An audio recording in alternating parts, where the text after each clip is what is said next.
If you're saving money for any reason at all, and I don't care if it's for an emergency fund, retirement, a down payment, a wedding, or a Gibson Les Paul Standard 50s plain top electric guitar in Pelham Blue. Whatever it is you're saving for, I would consider saving for it in a Roth IRA first. Even if you have no intention of ever investing that money, there are good reasons why it makes sense to prioritize the Roth IRA for saving, and that's what this video is about, so let's see if this topic strikes a chord. When it comes to savings, it's helpful to think of it as either short-term, medium-term, or long-term savings goals. Short-term saving is for money that you may need in the next couple of months or less. Maybe it's to pay bills or to buy a new phone. Medium-term saving is for longer-term goals where you keep the money in cash so that it's there when you need it. These are planned expenses that are, let's say, a few months or a few years down the road.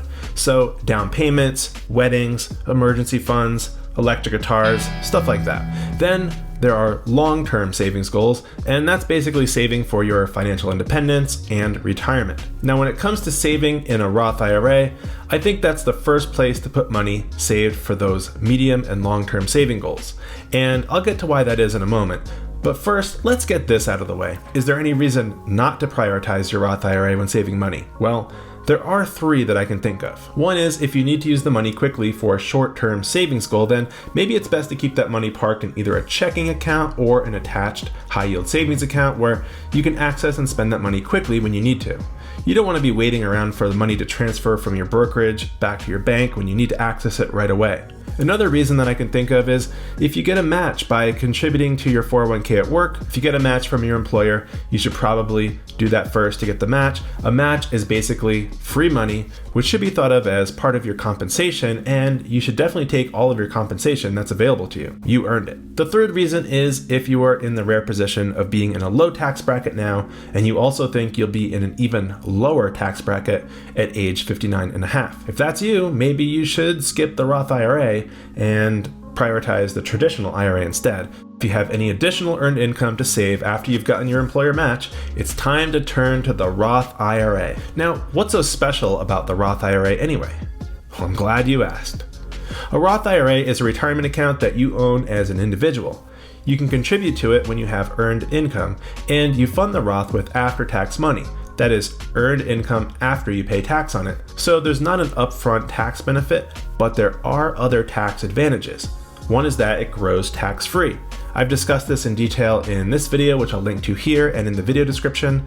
This tax-free growth makes the Roth not just great as a place to save money, but also a great place to park investments for the long term, particularly when you're starting out and you're in a lower tax bracket, or if you believe that you'll be in a higher tax bracket later in life.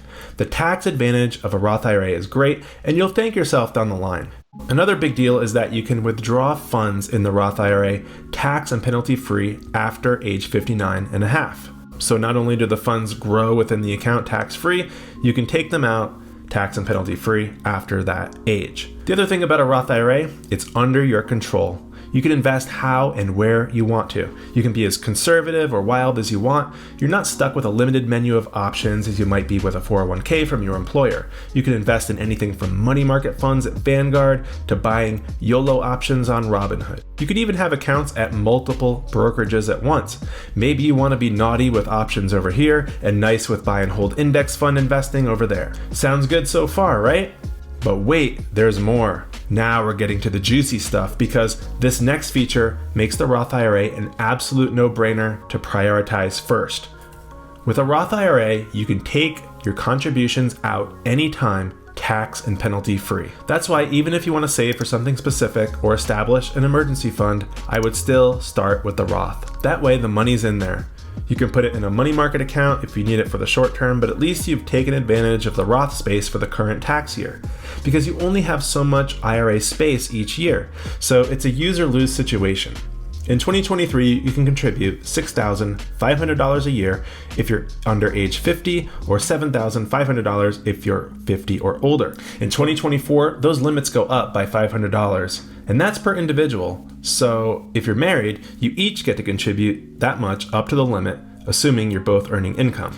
Now, that may seem like a lot of space to you, or maybe not, depending on your income and how much you want to save, but every one of us should want to take advantage of that space as much as we can, even if we end up pulling the money out later. You get this generous window of time in which you can contribute January 1st of the tax year through the tax filing deadline of the following year. But once that deadline to contribute has passed, it's gone forever. That $6,500 of valuable Roth space, well, we can no longer use it. So my thought is, use it if you can, when you can. Put money in there, even if it just sits there in cash or a money market fund, it's in there. You've taken advantage of that Roth space. You can decide to pull the money out later, but if it turns out you don't need to use that money, well, now you have it in a Roth IRA. For example, let's say you have $3,000 to save in a given year. You want to use this money to establish an emergency fund for yourself. Well, you could put the money in a high-yield savings account at a bank, or even just keep it hanging around your checking account. Let's say the next year, you do have a $2,000 emergency, and you end up using most of that money to address the emergency. You're sure glad that you have that emergency fund because you didn't have to go into debt or sell investments in tax-advantaged accounts. You have the money ready to use. The emergency fund did its job and saved the day. Now let's imagine the same scenario, but instead of saving in a high-yield savings account at a bank, you put the money into your Roth IRA instead. There's not a rule that says you have to buy stocks or take any investment risk once the money is in the Roth. Maybe you just let the money sit there in the default money market account in your Roth IRA instead. This account is a very safe place for the money, and it might even earn you some yield. Check out this video for more on earning yield in a money market account at a brokerage. Anyway, the money is sitting in there in the Roth IRA safe and sound, and it's still just as effective as an emergency fund. If that same $2,000 emergency shows up, you simply take your contribution out of the Roth IRA to address the emergency. Take that $2,000 out, and meanwhile, $1,000 is still left in the Roth IRA for you to invest or build up the emergency fund again. You're in the same situation from a net worth perspective, but you already have $1,000 in the Roth account. And now you can add more to your Roth next year and keep the party going.